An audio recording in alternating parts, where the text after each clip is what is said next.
Fous de plongée sous-marine, Andrew et Marit ont bourlingué dans toutes les mers chaudes du monde avant de trouver le coin de paradis où poser leur baluchon.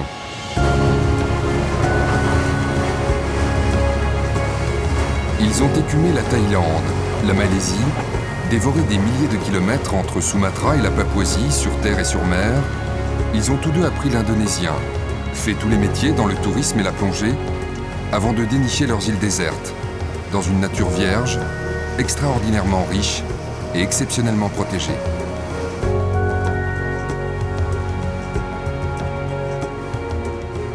À l'écart des grandes voies de navigation, leur paradis est à un bout du monde, au nord de l'Australie, à l'extrême ouest de la Nouvelle-Guinée occidentale.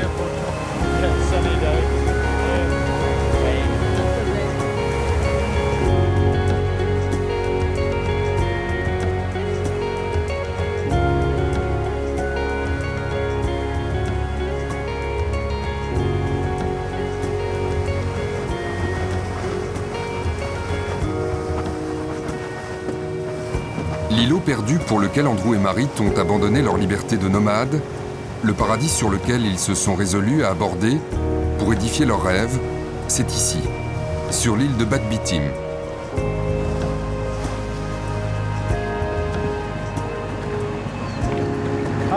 Salut.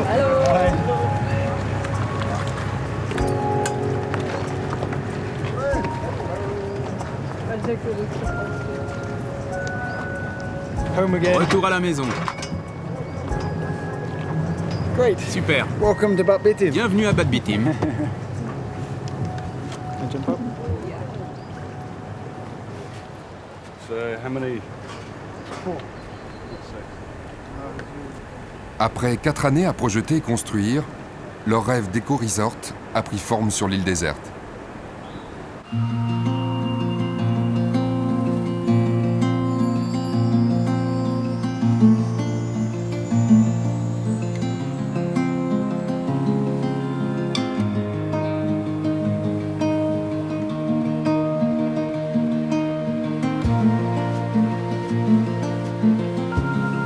L'ambition de leur hôtel, permettre tout à la fois de préserver ce trésor de nature et le partager avec quelques clients.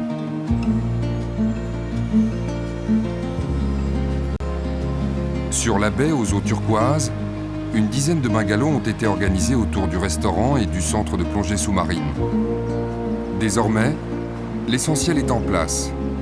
Et depuis 6 mois, les hôtes sont là. Pas plus d'une vingtaine de passionnés de plongée sous-marine à la fois, venus de la planète entière.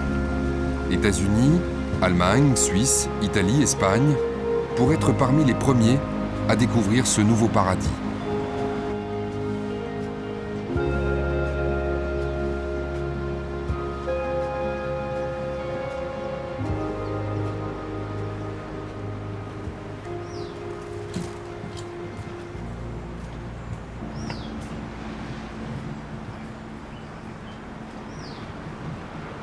Bonjour. Good Bonne dive. plongée? Ouais, beaucoup de courant. Oh, okay. Du courant, oui, bien sûr. Sure. Okay, perfect. La précieuse tranquillité et le magnifique isolement de Bat Bitim créent quelques contraintes au jeune directeur. Jadi, Pak, Vous êtes prêt à partir pour Sorong? Oui, ça y est. On attend d'autres paquets? Tidak usah tunggu, Non, itu on n'a pas musuhnya besoin d'attendre. Simon tadi malam. Dia On y va. kirim ke kantor. Jadi berangkat dulu. On y va. This is the boat we use to bring all our Ça, c'est le supplies bateau from qu'on utilise Sorong, pour which is notre about ravitaillement 150 depuis kilometers Sorong, away. So la it goes ville la about plus once a proche week. qui est à It's pretty 150 tricky km. because of the distance. Il n'y va qu'une fois par So we semaine. bring vegetables Cette and distance if rend you have les any choses assez building compliquées. stuff like cement, Il faut tout for steel apporter, building, légumes, all comes eau in this potable, boat, as well as bière, drinking water, mais of course, aussi that les day matériaux and de stuff like construction that, comme le so- ciment. Yeah, it's quite tricky. I mean, now the season's very calm, En but cette saison, sometimes tout when va it's bien rough, car le temps est clément, mais yeah, quand ça the se boat's gâte, delayed and le that bateau makes est it retardé et difficult notre for, ravitaillement peut bringing devenir très supplies in and difficile. stuff, so.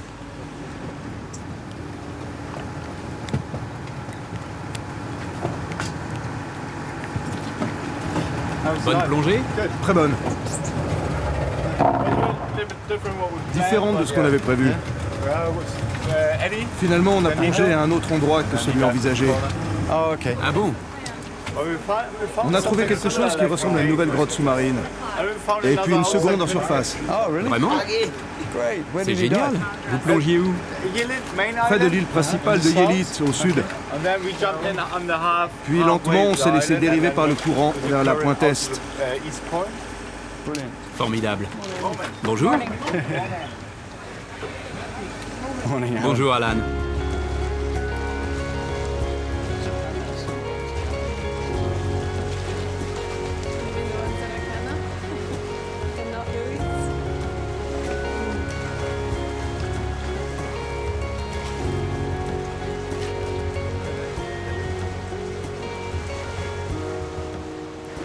On On ne voulait pas seulement construire un hôtel et un centre de plongée. On voulait bâtir quelque chose qui ait un impact positif sur la région, l'environnement et la population. C'est le côté éco du projet. Bien sûr, on s'implante ici, on profite des sites de plongée et on veut que nos clients se régalent de plongée, mais on veut aussi apporter de bonnes retombées aux habitants et à l'environnement. Voilà l'idée qui nous anime. Il y a plusieurs facettes à notre projet. La première d'entre elles, c'était de créer une réserve naturelle de 200 km². C'est une part du contrat. Personne ne pêche dans cette zone. Ni les habitants des villages voisins, ni les bateaux de pêcheurs, ni nous-mêmes, bien sûr. Pour s'en assurer, on organise régulièrement des patrouilles de surveillance. Partout dans le monde, la population de requins a dramatiquement diminué au cours des 20 à 30 dernières années, principalement à cause de la demande de soupe d'ailerons de requins. Nous avons constaté un phénomène très positif depuis notre arrivée ici.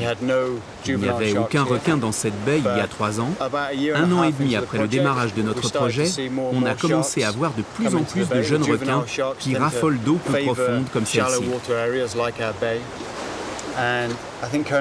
Je pense qu'aujourd'hui, une dizaine de jeunes requins fréquentent ces eaux.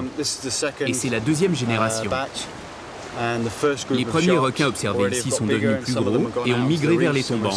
On a donc commencé à voir des requins dans le coin. Il semble donc que la population de requins revient peu à peu.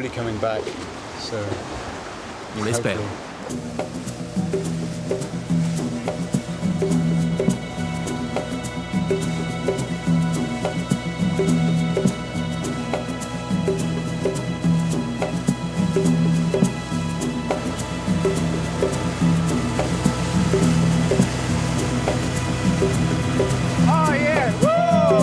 Just here.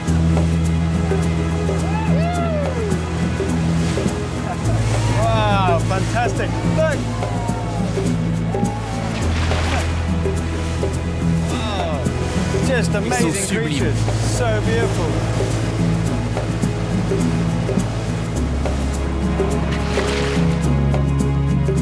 De Palau à Sharm el-Sheikh, de Durban à Koh Tao, au détroit de Lembe, dans les plus beaux sites de plongée, ce nom est sur toutes les lèvres, dans tous les rêves. Raja Ampat. Cette vaste région aux eaux limpides abrite la plus riche biodiversité marine au monde. Cette île ici s'appelle Furundi. On va plonger de ce côté-ci. Le courant va vers le sud, dans cette direction-là. On va le suivre.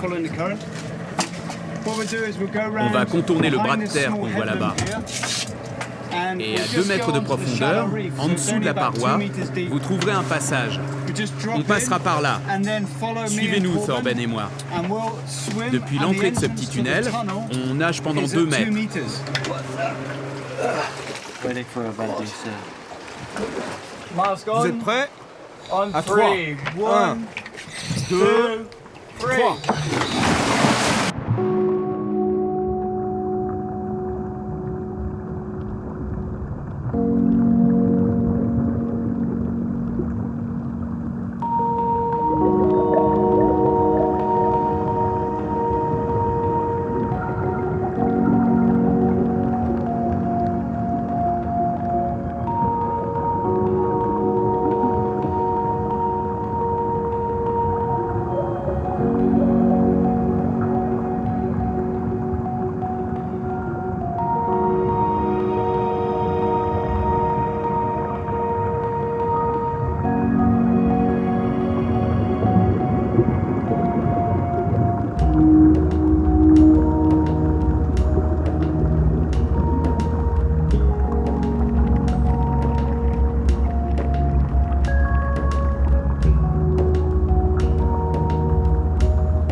Magnifique. Plongée géniale. Fantastique la grotte. Superbe. Celui qui a tout construit ici, c'est lui. Sorben s'engage très jeune comme compagnon menuisier. Il peaufine sa formation de charpentier en Asie, où il découvre la plongée et devient moniteur. Puis il rencontre Andrew, s'associe à son projet et s'installe sur cet îlot désert.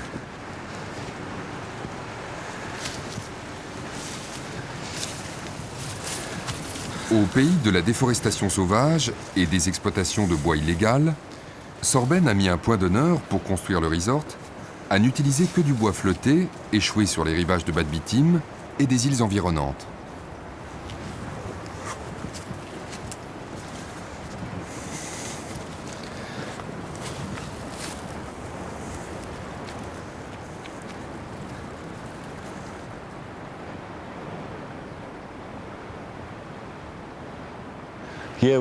Pour moi, cet endroit est un rêve de charpentier. Je peux tout faire de la cave au grenier, depuis les plans jusqu'au sommet des toits, tout de mes propres mains. Au début, j'ai arpenté l'île en tous sens, pendant mon temps libre, à la recherche d'eau, de trucs utiles. Et ici, j'ai trouvé mon coin. Je me suis dit, ici c'est fait pour moi.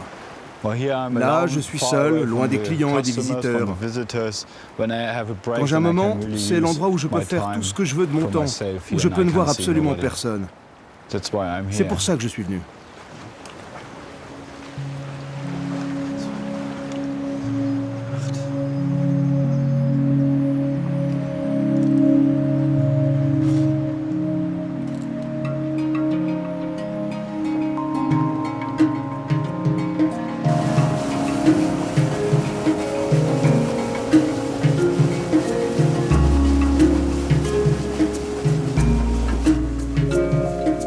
Les voisins les plus proches de Bad Bitim habitent les quelques villages côtiers de l'île de Misoul, à une demi-journée de bateau. Elle est la plus grande des îles des Raja Ampat. L'intérieur de Misoul est une jungle sauvage, encore inexplorée. C'est avec les habitants papous des villages de la côte qui détiennent les droits coutumiers sur de vastes territoires et des centaines d'îles qu'ont été négociées l'autorisation d'installer le resort et la sanctuarisation de son immense parc naturel protégé. C'est ici aussi qu'ils recrutent leurs employés. Par souci de réciprocité et de développement local, ils préfèrent former leurs voisins plutôt que faire venir des professionnels du tourisme de Bali.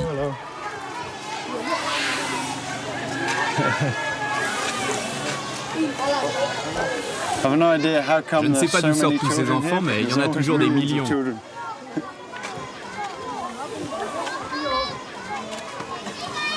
C'est encore ici qu'ils reviennent régulièrement demander l'autorisation d'explorer de nouveaux sites, dans l'espoir toujours couronné de succès de découvrir de nouvelles merveilles.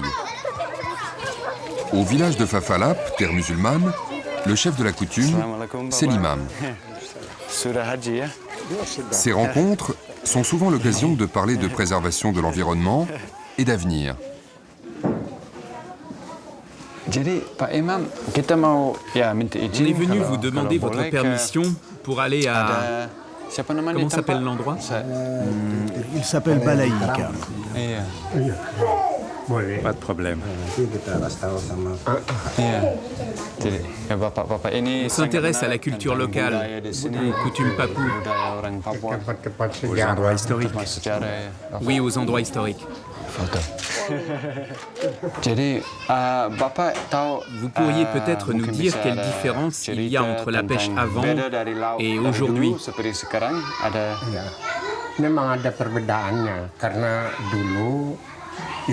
C'est très différent. Quand j'étais petit, on protégeait la nature. Pas seulement les terres, mais aussi la mer.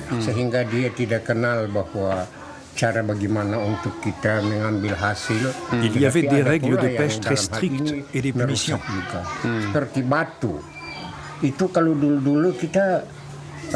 On ne prélevait que les gros poissons, jamais les petits. Mais tout cela s'est perdu avec la dernière génération.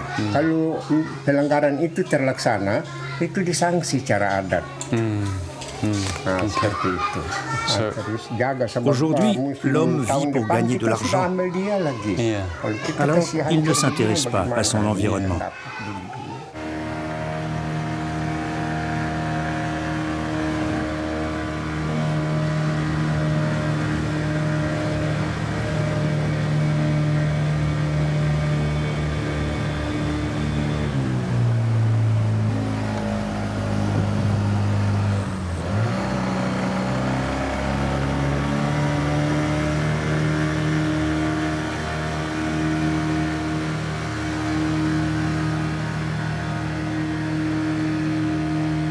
En plus de l'intérêt pour les plongées sous-marines, les richesses de l'écosystème, les projets et les idéaux, l'enthousiasme est sans cesse relancé par l'exploration de cette terre inconnue. C'est là, l'endroit que je tenais à vous montrer. On l'a trouvé il y a 2 ans. En discutant au village, un ancien nous a indiqué cet endroit où il se souvenait être venu enfant avec sa grand-mère. Ce sont des peintures rupestres. Vraiment fascinantes. Vous voyez les marques rouges là-bas? Elles ont été réalisées il y a 5000 ans. Les villageois n'ont aucune information sur l'origine de ces dessins. Ils ne proviennent pas de leur tribu, mais de peuples qui étaient ici avant eux.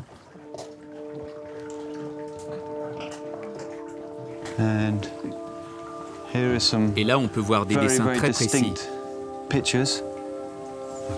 Ok, on va s'arrêter. Je ne peux pas tout identifier, mais là, c'est certainement un dauphin. Puis il y a des arêtes de poisson et un thon. Et ici, encore une main en négatif. Réalisées à une époque où le niveau de l'eau devait être d'une dizaine de mètres plus bas, comment ces peintures rupestres ont-elles été exécutées à leur époustouflant emplacement? Pourquoi toutes les figures sont-elles dessinées à la verticale, regardant vers le ciel? Regarde, ça ressemble à une tortue.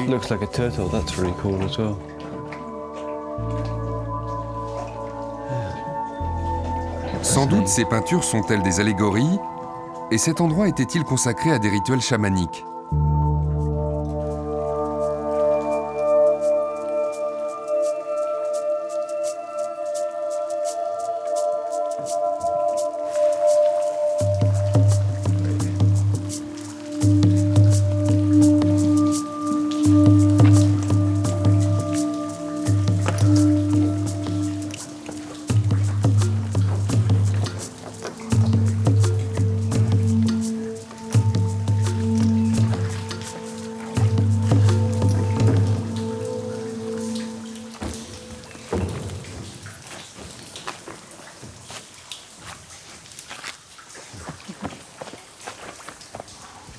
Depuis 2 ans, Andrew et Marit sont passés plusieurs fois devant cette étrange et gigantesque cavité. Craignant de violer un lieu tabou, ils n'avaient pas osé s'arrêter sans l'autorisation de l'imam de Fafala. Ça a été posé par un homme. On va voir dans la grotte?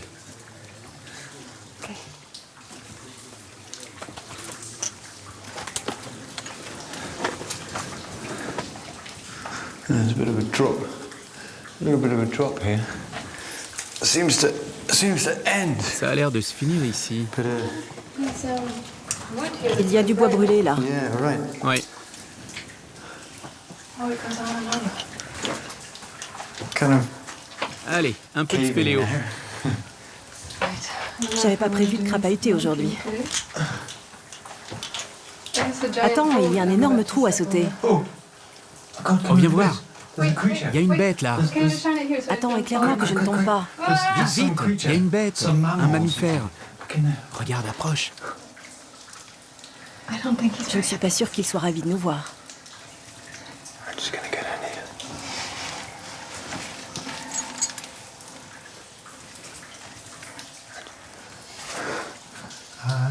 Je vais essayer de me rapprocher.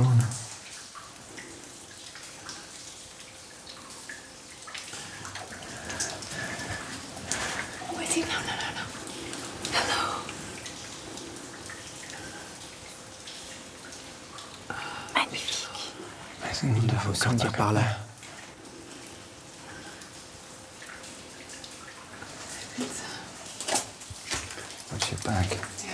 Proche parent du koala, le Phalangia gymnotis ou couscous terrestre est un marsupial endémique à la Nouvelle-Guinée. Mais c'est une grande surprise de le trouver ici, en bord de mer, alors qu'il est habituellement observé en altitude. Elle n'est pas claire.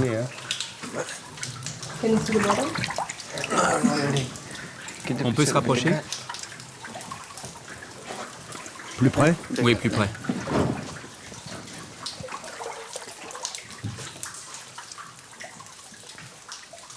The local people, the Les gens du Papuan coin, people here, they les always have Papous, stories ont about toujours des places histoires and sur tous les secrets lieux, and mystery and des secrets, intrigue. des mystères, des That's intrigues. what makes it really special. Tout est and as you très get étrange. to know them Et plus better, vous les you connaissez, start to hear plus ils those vous stories racontent and then d'histoires et vous montrent de start to lieux. find out about these places. Yeah. Amazing. C'est extraordinaire. Ce qui est fantastique, c'est qu'il n'y a personne. Pas de horde de visiteurs, de pique-niqueurs qui balancent leurs déchets partout. Yeah, you really get the feeling Ici, lots of on a these vraiment places, l'impression you're the d'être le first premier person homme. to ever go there. C'est assez And that's singulier. really special. I mean, where in the Dans quel world autre can you endroit go de la and be planète really peut-on the avoir first ce person to sentiment be d'être there? le premier homme à First fouler person cette to dive terre, the reef or à the plonger devant first cette person to paroi, à explore some explorer cette cave? grotte? That's pretty C'est rare. assez rare. Ondina, Paradise Dancer, Seahorse, Shakti, Princesse de la mer, jusqu'à la construction de l'éco-resort de Marit et Andrew, le seul moyen de venir plonger dans le sud des Raja Ampat, c'était de s'embarquer sur l'un des rares Pinisi, les bateaux traditionnels indonésiens, luxueusement aménagés, et qui offrent ici des circuits d'une douzaine de jours. Il y a quelques années, c'est en travaillant à bord de l'un d'eux qu'Andrew a découvert les Raja Ampat et le paradis de Bad Bitim.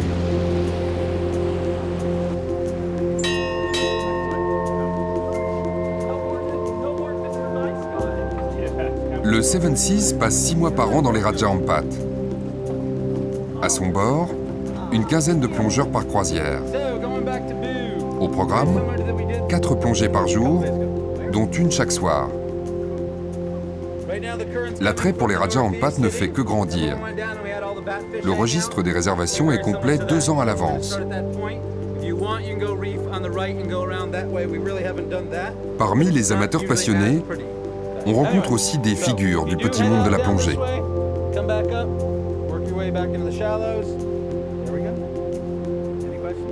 Les photographies sous-marines d'Alberto Lucarecchi illustrent les revues spécialisées du monde entier, mais aussi les pages des plus prestigieux news magazines, l'Espresso, National Geographic.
Cette pièce fait office de bureau, car comme je travaille sous l'eau, je dois m'adapter. C'est facile pour moi de travailler ici. En une semaine, je peux accomplir le travail qui ailleurs demanderait plusieurs mois d'efforts. La biodiversité est d'une richesse incroyable ici. On trouve des espèces nouvelles à une très faible profondeur, alors que souvent, il faut plonger très profond pour cela. Ici, dans quelques mètres d'eau, on rencontre plein de couleurs et plein de vie. Le tourisme peut être une ressource pour les populations locales, à condition de le gérer convenablement, avec sagesse. Il faut que peu de personnes à la fois pénètrent cette mer afin de ne pas l'abîmer. Elle est très fragile. Il faut y aller sur la pointe des pieds.